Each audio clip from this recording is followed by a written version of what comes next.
अभी दिव्या के सामने जो कुछ भी हो रहा था वह उसके लिए एकदम ही अलग अनुभव था। इसीलिए वह बस साइड में चुपचाप अपनी आंखें बड़ी किए हुए इन दोनों को एकटक देखती ही जा रही थी। अचानक रुचिता के मुंह से दर्द के कारण आवाज निकली, लेकिन वीर ने एक बार रुचिता की तरफ आंख उठाकर देखा और रुचिता जो कुछ भी कहने वाली थी वह वीर की आंखें देखकर जैसे उसके शब्द बस उसके गले में ही रुक गए थे। पता नहीं क्यों, लेकिन वह चाहकर भी कुछ कह ही नहीं पाई। शायद कुछ बातें होती ही ऐसी है जिसमें दोनों ओर से एक दूसरे के जज्बातों की कदर की जाती है। अभी उन दोनों को देखकर लग तो ऐसा ही रहा था जैसे दोनों एक दूसरे से काफी गुस्सा हो, लेकिन अगर यही दिव्या के हिसाब से देखें तो यह कुछ और नहीं बल्कि प्यार से पहले होने वाली छोटी मोटी नोकझोंक ही थी, जिसमें अभी वीर ने रुचिता को डांटा था तो कुछ देर पहले रुचिता ने वीर को। रुचिता भी वहां पर चुपचाप बैठी हुई बस वीर को ही देख रही थी। वीर की आंखों में अपने लिए इस तरह से फिक्र देखकर रुचिता को एक अपनेपन का एहसास हो रहा था जो शायद उसने कभी अपने परिवार की आंखों में भी नहीं देखा था। यह कुछ ऐसा था जिसका अनुभव रुचिता ने बचपन से लेकर अब तक नहीं किया था। वहीं वीर भी अपने आप पर काबू करते हुए बस मेडिसिन लगा रहा था। कुछ पलों बाद वीर ने रुचिता से पूछा, तुम्हारी कार कहाँ है? इस पर रुचिता ने धीमी आवाज में ही कहा, मेरी कार अब तक आई नहीं है, कुछ देर में आ जाएगी। कोई बात नहीं, ड्राइवर को मना कर दो कि वह कार ना लाए, मैं तुम्हें ड्रॉप कर दूंगा। रुचिता की बात सुनकर वीर ने उससे कहा, लेकिन रुचिता ने तुरंत ही मना करते हुए कहा, नहीं नहीं, मैं चली जाऊंगी, इसकी कोई ज़रूरत नहीं है। इस पर वीर बोला, ज़्यादा नखरे मत करो। और फिर वह बड़बड़ाया, पता नहीं इन लड़कियों के नखरे कब खत्म होंगे, जैसे मेरी कार में बैठने से तो इनकी शोभा कम हो जाएगी। और फिर वीर ने अगले ही पल रुचिता की बिल्कुल भी ना सुनते हुए उसे तुरंत ही एक बार फिर से अपनी बाहों में उठा लिया और उसने अपनी कार के अंदर ड्राइवर सीट के साइड वाली सीट पर ले जाकर उसे आराम से बिठा दिया।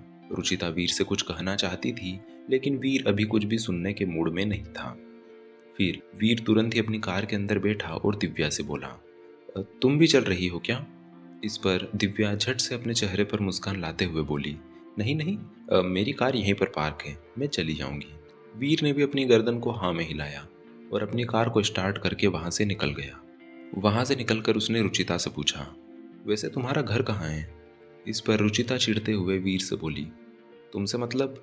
वीर को रुचिता के इस तरह के जवाब की बिल्कुल भी उम्मीद नहीं थी, इसीलिए वह रुचिता से बोला, तुम्हें परेशान करने के लिए नहीं पूछ रहा हूँ, तुम्हें वहां पर ड्रॉप करना है इसलिए पूछ रहा हूँ।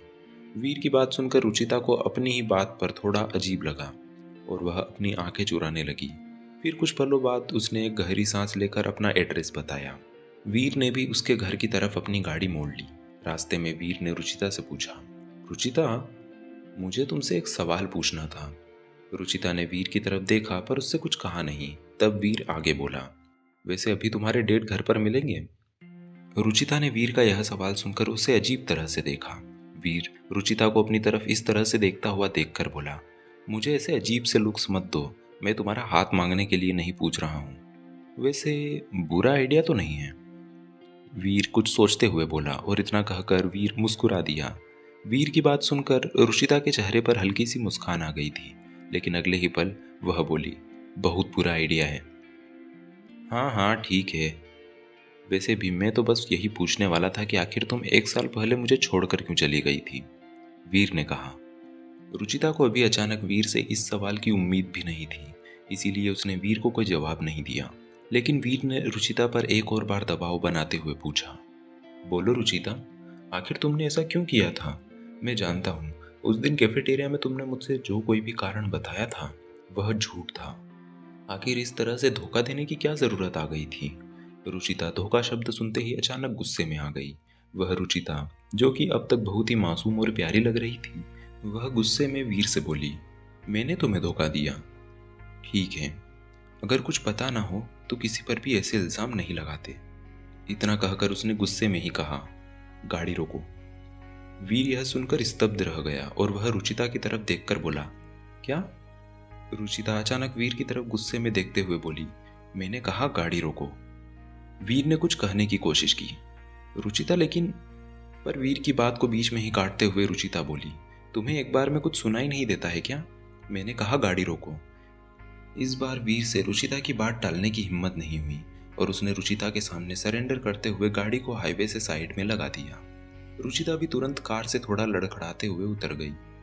वीर रुचिता को इस तरह से उतरते हुए देखकर उसकी फिक्र करते हुए जल्दी से गाड़ी से बाहर आया और बोला, अरे रुचिता, मेरा वो मतलब नहीं था।